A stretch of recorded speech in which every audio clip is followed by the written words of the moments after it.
Konkan agro developers विशेष कृषी सल्लागार, सर्व पिकांसाठी सुयोग्य मार्गदर्शन तसेच शेतीविषयक सर्व सुविधा उपलब्ध. बायो तुलसी प्लस, सर्व पिकांसाठी उत्तम खत. संपर्क 8275887290. आमची website www.kokanagroddevelopers.com. Email ID kokanagroddevelopers@gmail.com. त्या संदर्भामध्ये एक तर अनिल भाईदास पाटील म्हणून आमदार आहेत अंमळनेरचे, त्यांनी मला असं लक्षात आणून दिलं की जे काही दुर्घटना घडली, जी बस धारवरून निघून पुण्याला चाललेली होती ती मूळची आहे अंमळनेरची आणि त्याच्यातनं लोक चाललेली होती, ती दुर्घटना घडली. दुर्घटना ज्या प्रकारे घडलेली आहे, आता मीडिया दाखवतंय 15 लोक गेले, 12 लोक गेले, 13 लोक गेली. त्याच्यामध्ये जेवढी लोक होती तेवढी सगळी गेलेली आहेत असं तिकडची माहिती आहे. त्याच्या संदर्भामध्ये फक्त डेड बॉडीज मात्र सगळ्या मिळालेल्या नाहीयेत. ती इतकी उंचावरून पडलेली आहे आणि ते पूर्ण पाण्यात पडलेली असल्यामुळे, उलटी पडलेली असल्यामुळं तिथं कोणी जर काही जिवंत राहिलं असेल असं वाटत नाही, असं सगळ्यांनी तिथं बोलून दाखवलं. आता काही लोक त्याच्यातले हे नंदुरबार परिसरातले, काही इंदूरच्या परिसरातले, काही पुण्याच्या परिसरातले आहेत का नाही अजून काही त्यांना माहिती मिळालेली नाहीये. तिथं पूर्णपणे मीडिया पण आहे, सरकारची यंत्रणा पण तिथं काम करते, क्रेन वगैरे घेऊन ती बस बाहेर वगैरे काढण्याच्या बद्दलच्या पण कारवाई चाललेल्या आहेत.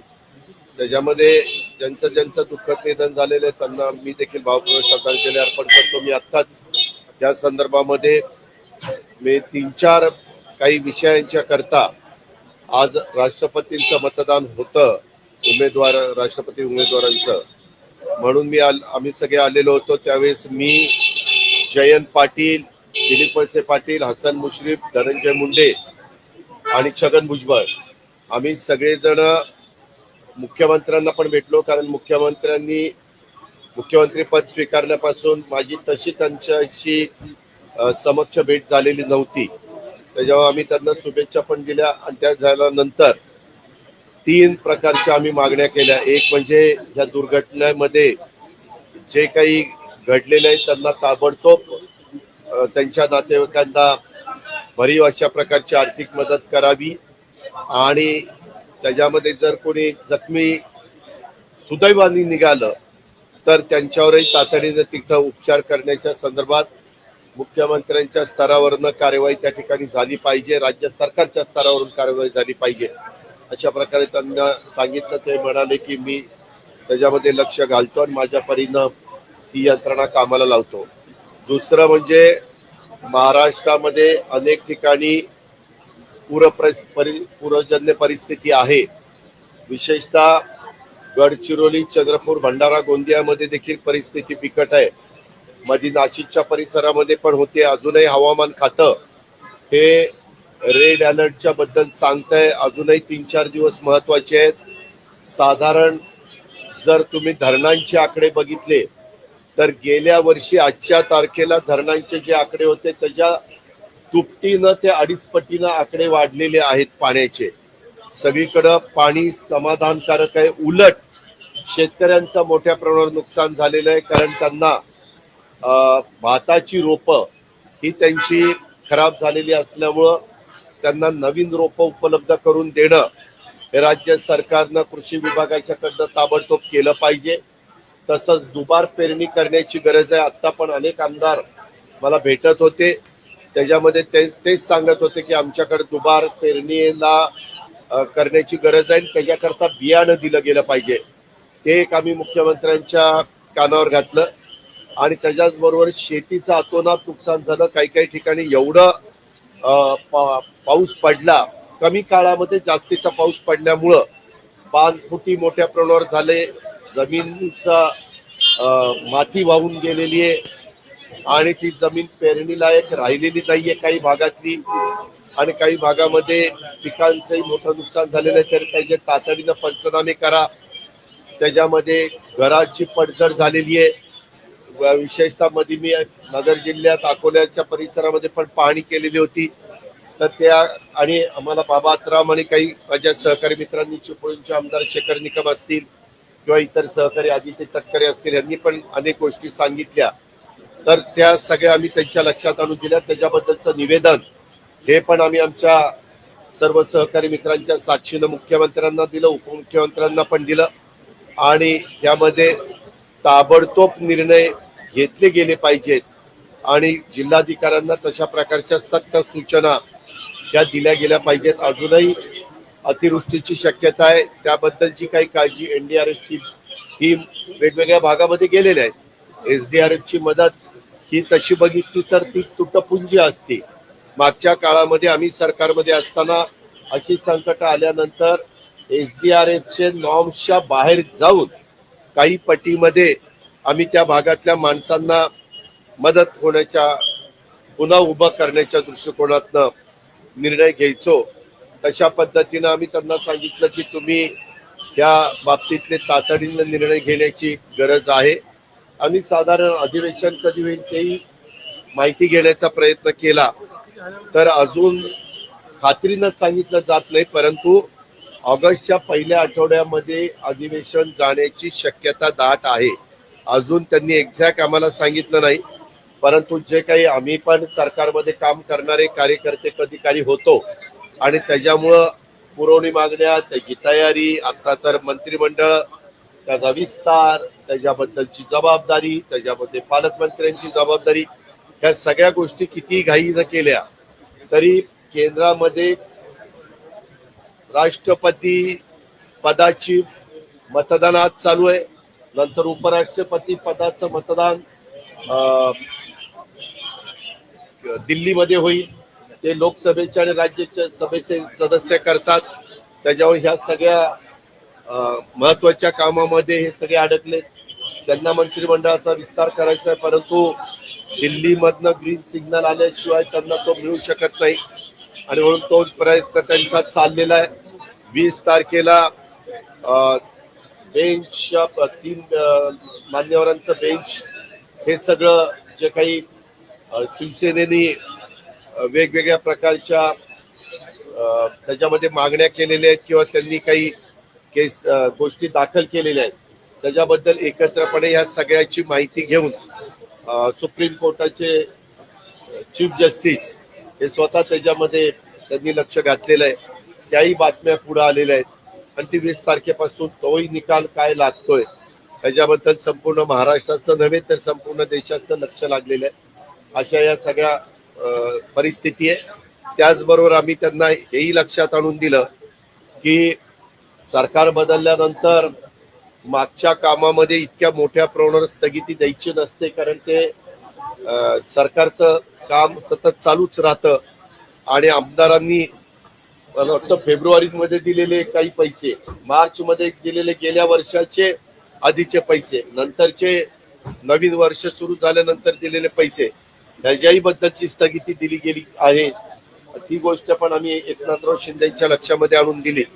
तर ते म्हणले मी याच्याबद्दलची सगळी माहिती घेतो आणि त्यांना आम्ही सांगितलं की असं त्या भागातल्या मतदारांनी काय अन्याय केलेला आहे की बाबा तिथली कामं थांबवायची किंवा तिथला निधी काढून घ्यायचा, हे बरोबर नाही.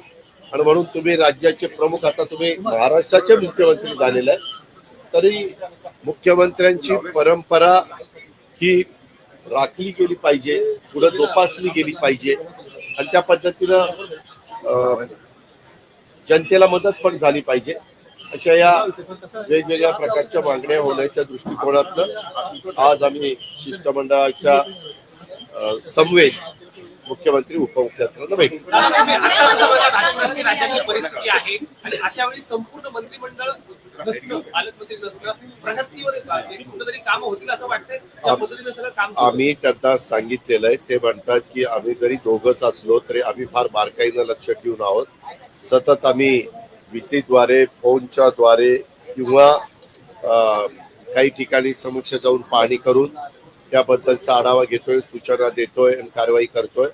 मी त्यांना एक गोष्ट लक्षात आणून दिली, किती दोघांनी ठरवलं तरी बाकीच्या सहकार्यांची मदत मिळाली तर कामाचा उरक होण्याच्या करता आणि लोकांना सर्व्हिस चांगली मिळण्याच्या करता तिथल्या तिथं त्या जिल्ह्याच्या स्तरावर पालकमंत्र्यांच्या उपस्थितीमध्ये ज्या काही तुमच्या डायरेक्टिव्ह असतील त्या पद्धतीनं निर्णय घ्यायला सोपं जातं असं मी त्या सर्वांच्या लक्षामध्ये आणून दिलेलं आहे. केंद्राने जीवनावश्यक वस्तूंवर 5% GST वाढवलेला आहे. अनेक भागामध्ये आम्ही ज्यावेळी जातो, मध्ये पुण्याचे व्यापारी मला भेटले, बारामतीचे व्यापारी मला भेटले, मुंबईमध्ये देखील व्यापाऱ्यांनी आम्हाला निवेदन दिलं. मी त्यांना असं सांगितलं की देश पातळीवर सगळीकडे व्यापारी संघटना आहे. तुम्ही तुमच्या भागातल्या खासदारांना आणि आमदारांना हे मुद्दे उद्याच्या पार्लमेंट सुरू होत आहे, आजपासूनच सुरू होत आहे, त्याच्यामध्ये राज्यसभेत आणि लोकसभेमध्ये काढायला सांगा. आणि ज्या ज्या राज्यामध्ये विधानसभेचं अधिवेशन सुरू झालेलं असेल तिथं पण काढा. त्याच्यामध्ये जे काही केंद्राच्या स्तरावरचं GST काउन्सिल असतं त्याच्यामध्ये प्रत्येक राज्याच्या अर्थमंत्री त्याचा सदस्य असतो आणि केंद्राच्या अर्थमंत्री त्याच्या प्रमुख असतात. आणि त्याच्यावर जीवनावश्यक वस्तूंवर 5% टॅक्स लावणं हे गोरगरिबांच्यावर अन्यायकारक आहे, मध्यमवर्गीयांच्यावर अन्यायकारक आहे. हे ताबडतोब थांबवलं पाहिजे, त्याला स्टे दिला पाहिजे. अशा पद्धतीनं आम्ही त्या व्यापारी वर्गाला, त्या शिष्टमंडळांना सांगितलेलं आहे. आणि मी पुण्यामध्ये होतो त्यावेळेस त्यांना सांगितलं, तुम्ही पवार साहेबांना, वंदनाताई चव्हाणांना, डॉक्टर अमोल कोल्हेंना, सुप्रिया सुळेंना, अशा 4-5 खासदारांना पण त्याच्याबद्दलचे तुमची जी काही माहिती आहे ती माहिती देण्याचं काम करा. पण माझं आज देखील केंद्राला एक विनंती आहे आणि संपूर्ण गरीब समाजाच्या वतीनं आणि मध्यमवर्गीय समाजाच्या वतीनं मागणी आहे की जीवनावश्यक वस्तूंचा 5% जो काही GST लावलेला आहे तो ताबडतोब रद्द करावा. बलात्कार झालाय पुण्यामध्ये, घटना घडलेली आहे ती म्हणजे किंवा 10वी मुलीवरती बस ड्रायव्हरनेच बलात्कार केलेला आहे. अशा प्रकारची घटना घडलेली आहे, त्याच्यामध्ये ताबडतोब संबंधितांनी कडक ऍक्शन त्या ठिकाणी घ्यावी.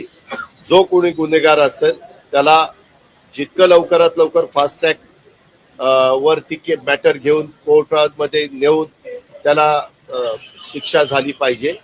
आणि अशा पद्धतीनं दुसऱ्या इतका त्याच्यातनं कडक भूमिका घेतली गेली पाहिजे की दुसऱ्या कुणाचं अशा प्रकारचं कृत्य करण्याचं धाडस देखील होणार नाही. अशा पद्धतीनं पुढची कारवाई केली गेली पाहिजे.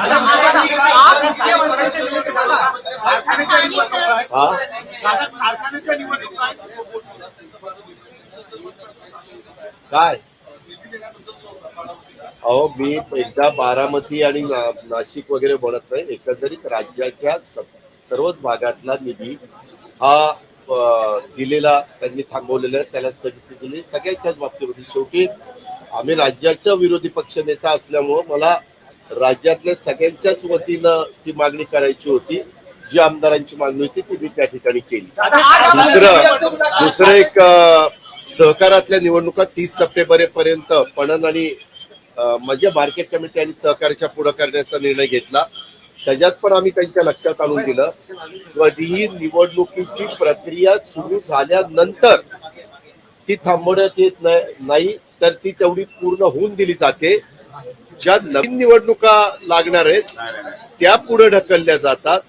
त्याच्यामुळं ज्या निवडणुका फॉर्म भरायची प्रक्रिया सुरूच झाली नाही अशा प्रकारच्या निवडणुका काही कारणानिमित्तानं त्यांना जे योग्य कारण वाटतं त्याच्याकरता सरकारने पुढे ढकलल्या तर आमची नाही, त्या त्यांनी 30 सप्टेंबर पर्यंत पुढे नेण्याचा निर्णय घेतला. पण काही बाबतीमध्ये निवडणुकीमध्ये फायनल प्रचार होऊन 2 दिवसांनी मतदान होतं 17 तारखेला.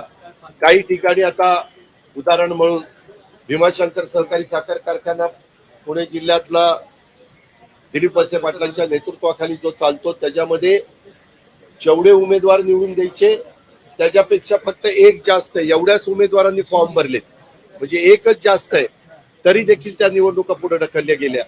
आता त्या ऑक्टोबरमध्ये गेल्या तर ऑक्टोबरला यंदा पुन्हा पाऊस काळ चांगला सुरू झालेला आहे.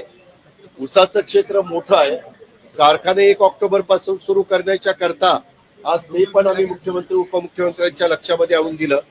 तोही निर्णय तुम्ही लवकर तातडीनं घेतला गेला पाहिजे आणि ज्या निवडणुकीची प्रक्रिया चालू असताना निवडणुका थांबवल्या आहेत त्याबद्दलचा निर्णय तातडीनं घेऊन ती प्रोसिजर सगळी पूर्ण होऊन द्यावी आणि ते निवडणुकीचं कामकाज पूर्ण करावं अशी मागणी आम्ही विरोधी पक्षाच्या वतीनं केलेली आहे.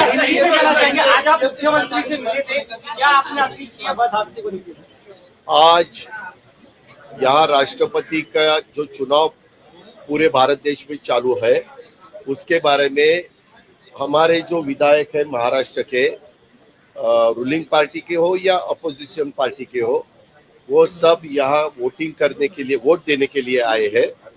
तो हम भी विधायक के नाते वोट देने के लिए आए थे. तो उसके बारे में मैंने एनसीपी के बाकी मेरे जो साथी है जयंत पाटिल, दिलीप वळसे पाटिल, छगन भुजबळ, हसन मुश्रीफ, धनंजय मुंडे जी, हम सबने मिलके चीफ मिनिस्टर की भी अपॉइंटमेंट ली और deputy chief minister Devendra Fadnavis ji की भी हमने अपॉइंटमेंट ली थी. उनको हम मिले दोनों को और दोनों को अभी जो महाराष्ट्र में मुद्दे सामने आए हैं, एक तो बहुत जगह बाढ़ आई है, हमारे फार्मर्स उसमें बहुत परेशानी में है. उनका जो क्रॉप है वो क्रॉप बहुत खराब हुआ है और जो नया सीड उनको चाहिए दोबारा उनको पेरनी करनी पड़ेगी और उसके लिए भी देना पड़ेगा, सीड देना पड़ेगा. उसके बारे में भी हमने मांग की. और जो चुनाव कोऑपरेटिव के और मेरे ख्याल से मार्केटिंग के होते थे वो भी उन्होंने 30 सितंबर तक आगे ले गए हैं. उसके बारे में हमने उनको रिक्वेस्ट की कि जो चुनाव शुरू ही नहीं हुए वो सितंबर तक आपने आगे लिए तो हमें कोई उसके बारे में हमारी कंप्लेंट नहीं है, लेकिन जिसका प्रोसीजर चालू हुई थी वो आपने बंद करी, वो एक गलत हुआ है, वो पूरी होने दो. ऐसे त्यांनी मला असं लक्षात आणून दिलं की जे काही दुर्घटना घडली, जी बस धारवरून निघून पुण्याला चाललेली होती ती मूळची आहे अंमळनेरची आणि त्याच्यातनं लोक चाललेली होती ती दुर्घटना घडली. दुर्घटना ज्या प्रकारे घडलेली आहे आता मीडिया दाखवतंय 15 लोक गेले, 12 लोक गेले, 13 लोक गेली.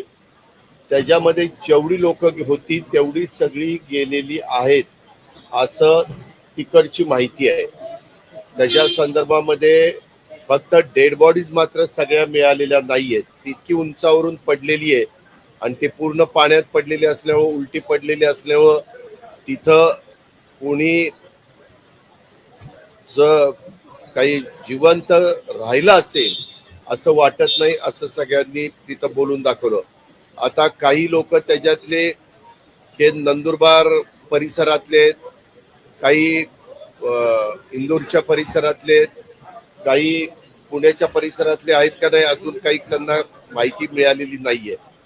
तिथं पूर्णपणे मीडिया पण आहे, सरकारची यंत्रणा पण तिथं काम करते, क्रेन वगैरे घेऊन ती बस बाहेर वगैरे काढण्याच्या बद्दलच्या पण कारवाई चाललेल्या आहेत. त्याच्यामध्ये ज्यांचं दुःखद निधन झालेलं आहे त्यांना मी देखील भावपूर्ण श्रद्धांजली अर्पण करतो. मी आत्ताच या संदर्भामध्ये मी 3-4 काही विषयांच्या करता आज राष्ट्रपतींचं मतदान होतं, राष्ट्रपती उमेदवारांचं, म्हणून आम्ही सगळे आलेलो होतो. त्यावेळेस मी, जयंत पाटील, दिलीप वळसे पाटील, हसन मुश्रीफ, धनंजय मुंडे आणि छगन भुजबळ आम्ही सगळेजण मुख्यमंत्र्यांना पण भेटलो. कारण मुख्यमंत्री पद स्वीकारल्यापासून माझी तशी त्यांच्याशी समक्ष भेट झालेली नव्हती. त्याच्यामुळे आम्ही त्यांना शुभेच्छा पण दिल्या आणि त्या झाल्यानंतर 3 प्रकारच्या आम्ही मागण्या केल्या. एक म्हणजे या दुर्घटनेमध्ये जे काही घडलेले आहे त्यांना ताबडतोब त्यांच्या नातेवाईकांना भरीव अशा प्रकारची आर्थिक मदत करावी आणि त्याच्यामध्ये जर कोणी जखमी सुदैवाने निघालं तर त्यांच्यावरही तातडीने तिथं उपचार करण्याच्या संदर्भात मुख्यमंत्र्यांच्या स्तरावरनं कार्यवाही त्या ठिकाणी झाली पाहिजे, राज्य सरकारच्या स्तरावरून कार्यवाही झाली पाहिजे अशा प्रकारे त्यांना सांगितलं. ते म्हणाले की मी त्याच्यामध्ये लक्ष घालतो आणि माझ्या परीनं ती यंत्रणा कामाला लावतो. दुसरं म्हणजे महाराष्ट्रामध्ये अनेक ठिकाणी पूरजन्य परिस्थिती आहे. विशेषतः गडचिरोली, चंद्रपूर, भंडारा, गोंदियामध्ये देखील परिस्थिती बिकट आहे. मध्ये नाशिकच्या परिसरामध्ये पण होते. अजूनही हवामान खातं हे रेड अलर्टच्या बद्दल सांगतंय. अजूनही 3-4 दिवस महत्वाचे आहेत. साधारण जर तुम्ही धरणांचे आकडे बघितले तर गेल्या वर्षी आजच्या तारखेला धरणांचे जे आकडे होते त्याच्या दुपटीनं ते 2.5 पटीनं आकडे वाढलेले आहेत पाण्याचे. सगळीकडं पाणी समाधानकारक आहे. उलट शेतकऱ्यांचं मोठ्या प्रमाणावर नुकसान झालेलं आहे, कारण त्यांना भाताची रोपं ही त्यांची खराब झालेली असल्यामुळं त्यांना नवीन रोपं उपलब्ध करून देणं हे राज्य सरकारनं कृषी विभागाच्याकडनं ताबडतोब केलं पाहिजे. तसंच दुबार पेरणी करण्याची गरज आहे. आता पण अनेक आमदार मला भेटत होते, त्याच्यामध्ये तेच सांगत होते की आमच्याकडे दुबार पेरणीला करण्याची गरज आहे, त्याच्याकरता बियाणं दिलं गेलं पाहिजे. ते एक आम्ही मुख्यमंत्र्यांच्या कानावर घातलं. आणि त्याच्याचबरोबर शेतीचं अतोनात नुकसान झालं. काही काही ठिकाणी एवढं पाऊस पडला, कमी काळामध्ये जास्तीचा पाऊस पडल्यामुळं बांधफुटी मोठ्या प्रमाणावर झाले. जमिनीचा माती वाहून गेलेली आहे आणि ती जमीन पेरणीलायक राहिलेली नाहीये काही भागातली. आणि काही भागामध्ये पिकांचंही मोठं नुकसान झालेलं आहे. तर त्याचे तातडीनं पंचनामे करा. त्याच्यामध्ये घराची पडझड झालेली आहे. विशेषतः मध्ये मी नगर जिल्ह्यात अकोल्याच्या परिसरामध्ये पण पाहणी केलेली होती. तर त्या आणि आम्हाला बाबातराम आणि काही माझ्या सहकारी मित्रांनी, चिपळूणचे आमदार शेखर निकम असतील किंवा इतर सहकारी आदित्य तटकरे असतील, यांनी पण अनेक गोष्टी सांगितल्या. तर त्या सगळ्या आम्ही त्यांच्या लक्षात आणून दिल्या. त्याच्याबद्दलचं निवेदन हे पण आम्ही आमच्या सर्व सहकारी मित्रांच्या साक्षीनं मुख्यमंत्र्यांना दिलं, उपमुख्यमंत्र्यांना पण दिलं. आणि यामध्ये ताबडतोब निर्णय घेतले गेले पाहिजेत आणि जिल्हाधिकाऱ्यांना तशा प्रकारच्या सक्त सूचना या दिल्या गेल्या पाहिजेत. अजूनही अतिवृष्टीची शक्यता आहे, त्याबद्दलची काही काळजी एनडीआरएफची टीम वेगवेगळ्या भागामध्ये गेलेल्या आहेत. एसडीआरएफची मदत ही तशी बघितली तर ती तुटपुंजी असते. मागच्या काळामध्ये आम्ही सरकारमध्ये असताना अशी संकट आल्यानंतर एसडीआरएफचे नॉर्म्सच्या बाहेर जाऊन काही पटीमध्ये आम्ही त्या भागातल्या माणसांना मदत होण्याच्या, पुन्हा उभं करण्याच्या दृष्टिकोनातनं निर्णय घ्यायचो. तशा पद्धतीनं आम्ही त्यांना सांगितलं की तुम्ही या बाबतीतले तातडीनं निर्णय घेण्याची गरज आहे. आम्ही साधारण अधिवेशन कधी होईल तेही माहिती घेण्याचा प्रयत्न केला, तर अजून खात्रीनं सांगितलं जात नाही. परंतु ऑगस्टच्या पहिल्या आठवड्यामध्ये अधिवेशन जाण्याची शक्यता दाट आहे. अजून त्यांनी एक्झॅक्ट आम्हाला सांगितलं नाही, परंतु जे काही आम्ही पण सरकारमध्ये काम करणारे कार्यकर्ते कधी काळी होतो आणि त्याच्यामुळं पुरवणी मागण्या, त्याची तयारी, आता तर मंत्रिमंडळ, त्याचा विस्तार, त्याच्याबद्दलची जबाबदारी, त्याच्यामध्ये पालकमंत्र्यांची जबाबदारी, ह्या सगळ्या गोष्टी किती घाईनं केल्या तरी केंद्रामध्ये राष्ट्रपती पदाची मतदान आज चालू आहे. नंतर उपराष्ट्रपती पदाचं मतदान दिल्लीमध्ये होईल. ते लोकसभेचे आणि राज्याच्या सभेचे सदस्य करतात. त्याच्यावर ह्या सगळ्या महत्वाच्या कामामध्ये हे सगळे अडकले. त्यांना मंत्रिमंडळाचा विस्तार करायचा आहे, परंतु दिल्लीमधनं ग्रीन सिग्नल आल्याशिवाय त्यांना तो मिळू शकत नाही आणि म्हणून तो प्रयत्न त्यांचा चाललेला आहे. 20 तारखेला बेंच, 3 मान्यवरांचं बेंच, हे सगळं जे काही शिवसेनेने वेगवेगळ्या प्रकारच्या त्याच्यामध्ये मागण्या केलेल्या आहेत किंवा त्यांनी काही केस गोष्टी दाखल केलेल्या आहेत, त्याच्याबद्दल एकत्रपणे या सगळ्याची माहिती घेऊन सुप्रीम कोर्टाचे चीफ जस्टिस हे स्वतः त्याच्यामध्ये त्यांनी लक्ष घातलेलं आहे. त्याही बातम्या पुढे आलेल्या आहेत आणि ती 20 तारखेपासून तोही निकाल काय लागतोय त्याच्याबद्दल संपूर्ण महाराष्ट्राचं नव्हे तर संपूर्ण देशाचं लक्ष लागलेलं आहे. अशा या सगळ्या परिस्थिती आहे. त्याचबरोबर आम्ही त्यांना हेही लक्षात आणून दिलं की सरकार बदलल्यानंतर मागच्या कामामध्ये इतक्या मोठ्या प्रमाणावर स्थगिती द्यायची नसते, कारण ते सरकारचं काम सतत चालूच राहतं. आणि आमदारांनी मला वाटतं फेब्रुवारीमध्ये दिलेले काही पैसे, मार्च मध्ये दिलेले गेल्या वर्षाचे आधीचे पैसे, नंतरचे नवीन वर्ष सुरू झाल्यानंतर दिलेले पैसे, त्याच्याही बद्दलची स्थगिती दिली गेली आहे. ती गोष्ट पण आम्ही एकनाथराव शिंदेच्या लक्षामध्ये आणून दिली. तर ते म्हणले मी याच्याबद्दलची सगळी माहिती घेतो. आणि त्यांना आम्ही सांगितलं की असं त्या भागातल्या मतदारांनी काय अन्याय केलेला आहे की बाबा तिथली कामं थांबवायची किंवा तिथला निधी काढून घ्यायचा, हे बरोबर नाही. आणि म्हणून तुम्ही राज्याचे प्रमुख, आता तुम्ही महाराष्ट्राचे मुख्यमंत्री झालेले आहे, तरी मुख्यमंत्र्यांची परंपरा ही राखली गेली पाहिजे, पुढे जोपासली गेली पाहिजे. आणि त्या पद्धतीनं जनतेला मदत पण झाली पाहिजे. अशा या वेगवेगळ्या प्रकारच्या मागण्या होण्याच्या दृष्टिकोनातनं आज आम्ही शिष्टमंडळाच्या समवेत मुख्यमंत्री उपमुख्यमंत्र्यांना भेटलो. राज्याची परिस्थिती आहे आणि अशा वेळी संपूर्ण मंत्रिमंडळ नसणं, पालकमंत्री नसणं, प्रशासकीय कुठेतरी कामं होतील असं वाटतंय. त्या पद्धतीने सगळं काम आम्ही त्यांना सांगितलेलं आहे. ते म्हणतात की आम्ही जरी दोघंच असलो तरी आम्ही फार बारकाईनं लक्ष ठेवून आहोत. सतत आम्ही VC द्वारे, फोनच्या द्वारे किंवा काही ठिकाणी समक्ष जाऊन पाहणी करून त्याबद्दलचा आढावा घेतोय, सूचना देतोय आणि कारवाई करतोय.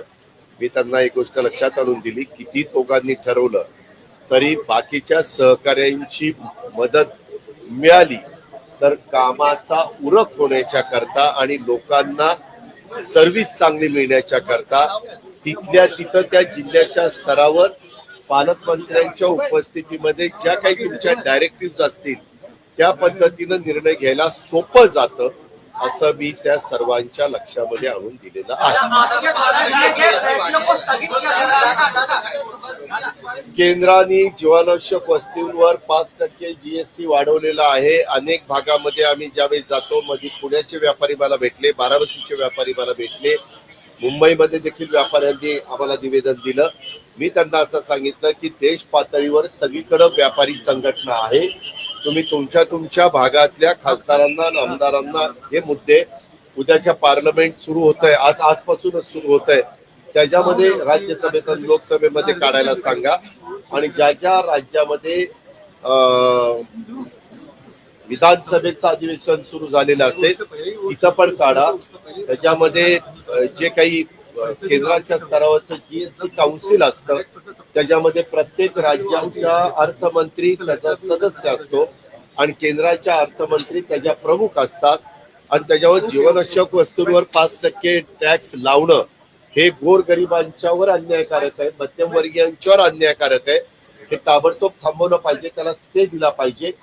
अशा पद्धतीनं आम्ही त्या व्यापारी वर्गाला, त्या शिष्टमंडळांना सांगितलेलं आहे.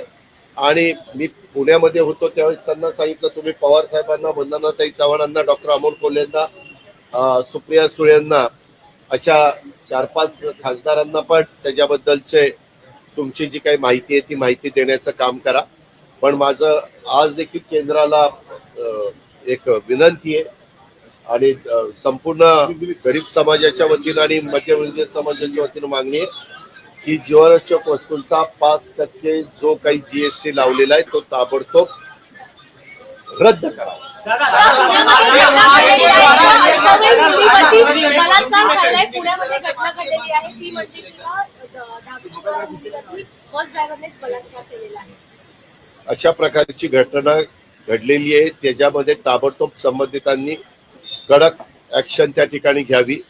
जो कोणी गुन्हेगार असेल त्याला जितकं लवकरात लवकर फास्ट ट्रॅक वरती मॅटर घेऊन कोर्टामध्ये नेऊन त्याला शिक्षा झाली पाहिजे. आणि अशा पद्धतीनं दुसऱ्या इतका त्याच्यातनं कडक भूमिका घेतली गेली पाहिजे. उनको डिमांड की कि वो पूरे महाराष्ट्र की तरफ से आप केंद्र सरकार को बताओ, सेंट्रल के फाइनेंस मिनिस्टर को बताओ या जिसके पास यहाँ की फाइनेंस मिनिस्ट्री है उनकी तरफ से भी जीएसटी काउंसिल में बताओ कि ये कैंसल करना चाहिए। ये गरीब लोगों को 5% जीएसटी लगा के कुछ भी होने वाला नहीं है, क्योंकि अभी इतनी महंगाई बढ़ गई है, इसीलिए उसमें से रास्ता निकालना ही चाहिए। पहले उसमें 5% जीएसटी नहीं था, इसीलिए वो रद्द करना चाहिए, इससे डिमांड हमने की है। धन्यवाद। असे नवनवीन व्हिडिओ पाहण्यासाठी कोकणशाहीचं यूट्यूब चॅनल सबस्क्राईब करा व बेल बटन प्रेस करा। तसेच फेसबुक पेज लाईक करा आणि इंस्टाग्राम पेज व ट्विटर पेजला फॉलो करायला विसरू नका।